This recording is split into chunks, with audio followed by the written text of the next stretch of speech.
Hello, hello, and welcome to Coaching Corner with me, Tracy Forsyth. And I'm really happy today because I'm joined by a very special guest. As a former law firm partner and corporate in-house counsel at Apple, Rudhir Krishtel is an executive coach and speaker on workplace culture transformation. I see him sitting at the intersection of leadership, inclusion, and well-being, so something very close to my heart. He and his team use mindfulness-based practices to work with teams and individuals to identify issues holding them back from fulfillment. So Rudhir and I met through coaching a few years ago, and I have watched in awe as he's grown his practice and his impact. He's truly, truly inspirational. So welcome, Rudhir. Thank you so much. It's great to be here. I really appreciate it. Lovely. And so tell me, first of all, tell me where you are in the world. I'm in the Bay Area in California. I'm out here on the West Coast in the US. And so just settled out here maybe about what feels like 10 years ago now. And so I've been here for a while. Okay, excellent. So just to kick us off with, there's a lot of I still think there's a lot of people don't understand what coaching is. How would you describe what coaching is? Yeah, I talk about coaching, I feel like in a range of ways. And oftentimes we know what an advisor is. And I feel like people have advisors. They have mentors and advisors. And I feel like what mentors and advisors are people that share their insight and experience to support you and your path. And so someone has insight and advice based on the experiences they've had. And that to me is an advisor or a mentor. And that's a different hat than a coach. I feel like what a coach does is get curious, starts to understand your values, your principles, your goals, your dreams, understands who you are, what your strengths are, what your challenges and your weaknesses might be. And now that they have that and they've created a space to dialogue about that, they're here to move you forward, keeping your goals, your values, and your principles in mind. Oftentimes when someone's giving you advice and insight, it's coming from their place, their position in the world. I joke around, sometimes you go into, a barber shop and you come out getting their haircut and it's like, well, wait a second, that's not what I wanted, that's what you wanted. And so what a coach does is holds you in your highest set of values, your highest set of principles, and really moves you forward in the direction that you want to go. And I think there's a lot of value for that because we don't create the space for that oftentimes. Yeah, people are on that hamster wheel, aren't they? And they may never get that Mohican haircut that they truly want because their barber doesn't want it. Brilliant, thank you. And then, so tell us, so you're a lawyer by trade or by background, you're working at Apple. How and why did you get into coaching and setting up your own practice? I practiced for 15 years as a law firm partner at a firm in DC, and then I was in-house at Apple for 5 years. And I started to notice after 15 years in the practice that the further up I got, there were more and more challenges and complexities that I faced that I felt like were unique and not something that a book or a panel or a live discussion was supportive for.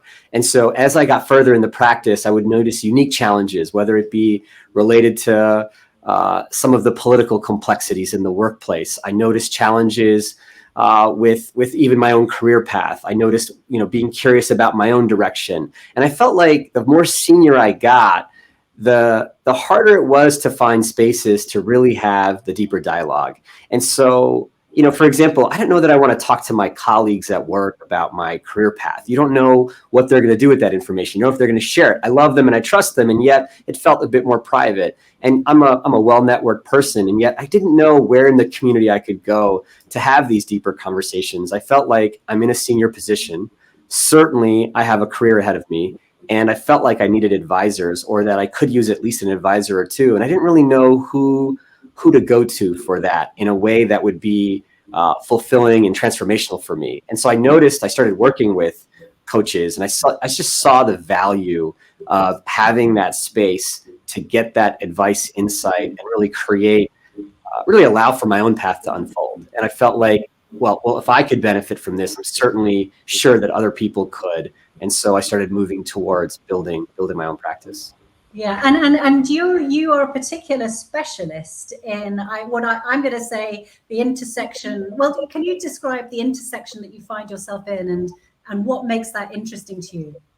Well, it relates to what I saw in the workplace. Certainly, as I got more senior, I felt like, I came from a legal background, and you would think with lawyers, everybody's incredible at advocating and having, discussion. We're really good at advocating on behalf of others, but then having that conversation with your colleagues around difficult topics can be challenging.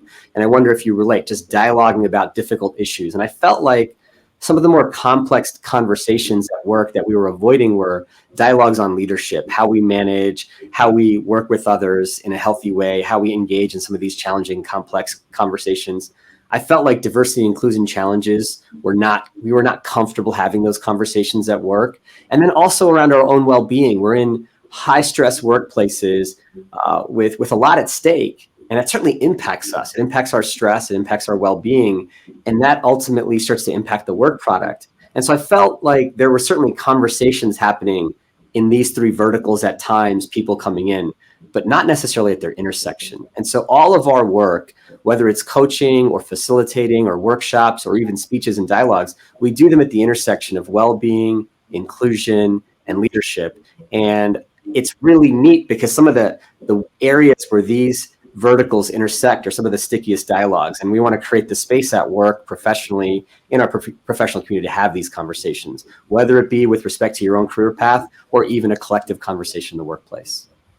I love what you're doing with well-being, and it very much aligns with my beliefs. That whole way. I think we're both yogis and absolutely believe in physical and spiritual well-being as well as intellectual well-being. And I like the way that you've put it there, because it's like people dealing in high stress, highly important roles. They need to maintain their resilience, and people often think that's just an afterthought or just something to do at the weekend. So I love the way that you bring things like meditation and mindfulness into the working world. So tell me, Rudhir, who are your typical clients? Yeah, we tend to work, I came from a high stress, a high pressure industry. And so I tend to work with people that come from challenging industries. Certainly we work with a decent number of lawyers because I have that background. And yet we have a team of coaches, and the coaches come from business backgrounds, marketing backgrounds, and then legal. And so we think about people that are in more complex, difficult workplace scenarios, maybe high performers, people that are moving forward in their work. And those are the people that we tend to work with. And then there are certain areas that tend to come up more often than others. And so I'm sure we'll talk about that. But the way, the type of client that we tend to work with are folks that are just moving forward in their career, are professionals that are looking to take their career to the next level. And, we're here to support. Excellent. And what would you say in that group is the one thing that comes up again and again? There's a few ways to look at this. And the one thing, there's actually three things that tend to come up. Okay. That I want to, especially with some professionals that run their business, I want to grow my business. And so business growth is one aspect that we tend to center on. Another is I want to have a more fulfilling career. And so career evolution, career direction. Some people want some sort of an evolutionary change. Some people want a revolutionary change or looking for something entirely different. We tend to work with folks in that area. And the third are the complexities that show up at your current work situation. They might be political challenges. They might be diversity challenges. You might have difficulty managing others. It might be harnessing your leadership skills. And so those tend to be the three areas that we focus in on. But across all of them, the thing that I notice is that each of us have what I feel like are electric fences, barriers that we don't even see, that are holding us back from what I feel like is our true potential or a sense of fulfillment. Some people call it a flow state. And I feel like I see this with everybody. People that feel like, well, I'm not sure if I could grow my business to that size, or I don't know if I could handle this, or this is the way that I think about it. But we get trapped. And I think there are these fences around us that we can't see. And when you work with somebody, or when I work with my clients, I notice things that they don't see. It's hard, even if we put a mirror up in front of ourselves, to exactly see what's going on. And so when we're in that dialogue, you can see and notice that there's some challenges that you're facing that you might not see. And when we point these electric fences out, when we point these barriers out, first you're just aware that they're happening. You start to notice the pattern that I keep doing that same thing. I keep telling myself it's not possible. And we work with that to try to shift and open up and hopefully move people in a direction that they haven't actually been before. I love that analogy or metaphor or that whichever one it is. Electric fences, I've never heard of the like limiting beliefs or the things that you don't even realize are there. It's such a powerful one, Rudhir, I think, because like we walk around in our own narrative, don't we? And we don't really realize that's not necessarily the truth. Yeah. The language that you and I often talk about is we have these saboteurs, we have things that kind of hold us back, but they literally are physical. You know, they hold people back from directional success, from moving in a certain direction. And so I feel like I can notice that, our team notices that. First, just being aware that they're there allows it to unfold. And then we work with it to try to challenge it, experiment with it, and maybe, and likely, hopefully even just break them down. Yeah, brilliant. And what would you say, if you had to, why would you say, what's the argument for investing your time and resources in coaching? What difference do you think it makes? I don't think we get this space to dedicate to ourselves. Think about it, whether you're with family or you're with colleagues, we don't dedicate this space to our personal and professional growth that is really focused on each of us as individuals. Certainly, like I said, you can read a book, we can go to a seminar, and yet there's specific and unique challenges that you face, and it's worth the investment. It's an investment in ourselves. Many of the clients that we work with made an initial investment to learn their trade or learn their profession. I think this is a follow-up investment in your own professional growth. And so I feel like making that investment in yourself, certainly I work with coaches. I've worked with coaches in the past. I feel like I attribute so much of my success to the work that I've had with coaches, and I feel like it makes such a difference. And so when you take time to create this space for yourself, more often than not, what I hear from my clients is, I've never really thought about this. I've never taken the time to look at this. I've never taken the time to write this down or investigate this, because I work with service professionals a lot, and what we end up doing is serving others. When we get time, we focus on supporting others. And so this is really just a service for yourself. It's a gift to yourself. And I feel like it's a gift that proves out just a high amount of value. Yeah. And also, I mean, you used to work at Apple. When I think about how much they must invest in research and development and innovation of them and their products, it must be a good percentage of what they make. So, and that's one of the things I just always encourage people to do, is like invest in yourself, invest in your own personal and professional development. So that's so beautifully put. And Rudhir, I know we don't have much time, so I wanted to ask you, what are your top tips for what people should look for when they're choosing a coach? Obviously, we want them to choose us, but there's a whole myriad of people out there. But what should people look for? I want to get to that, but I actually want to touch back on what you mentioned about Apple, if it's okay. With respect to the thing that I noticed at Apple is that certainly a company like Apple is thinking about its 5-year trajectory, its 10-year trajectory, or maybe even 15 years out, where it's going to be over time. Do we do that for ourselves? Are we thinking and strategically planning for our own growth? Are we saying, here's where we want to be, and actually mapping and directionally planning on that? Are we taking our time? I think the other thing that I noticed, I was working on a contract once, and there was sort of it's equipment on the factory line.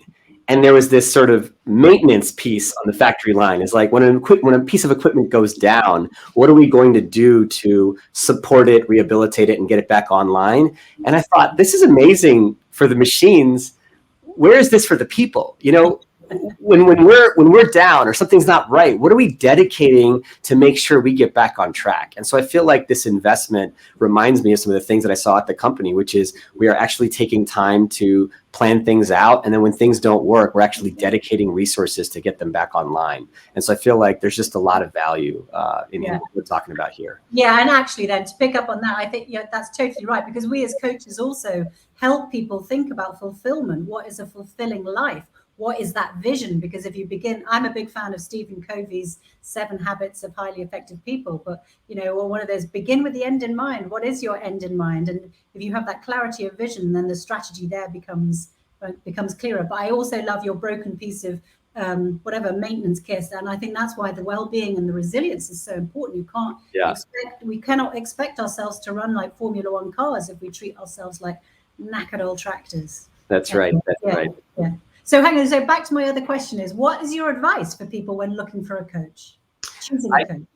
I say, work with someone that's been referred to you. And so that you know that they have some reputation, that you feel like they've been successful with somebody, or talk to some of their clients so that you get a sense of the value.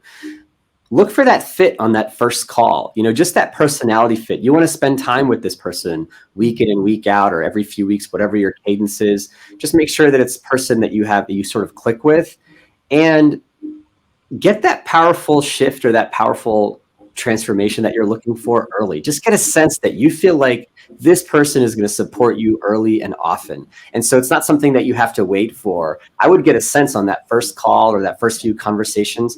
Is there a change that's happening for me that's valuable? And if not, that's okay. You can move on. They have other people that are going to work with them, and you have other people that you can work with. And so just in early on, pay attention that, am I moving towards a thing that I want? Am I moving towards a shift that I'm going for? And if that's happening, then keep going. Yeah, excellent advice. Well, Rudhir, we are out of time. I know you've got to go, so I want to thank you so much for taking part in this. Please let us know if people are getting a good vibe and liking what you're talking about. How would they get in touch with you and your company? LinkedIn is great. So just direct message us on LinkedIn, or my email. It's my first name, Rudhir@krishtel.com. And so either way is great. Just certainly reach out. We have a team of coaches that would love connecting with you. Okay, wonderful. So I want to say thank you very much. It's wonderful to see you again. And I will hopefully it won't be so long. All right. It's great talking to you, Tracy. I'll talk to you soon. Okay, take care. Bye-bye.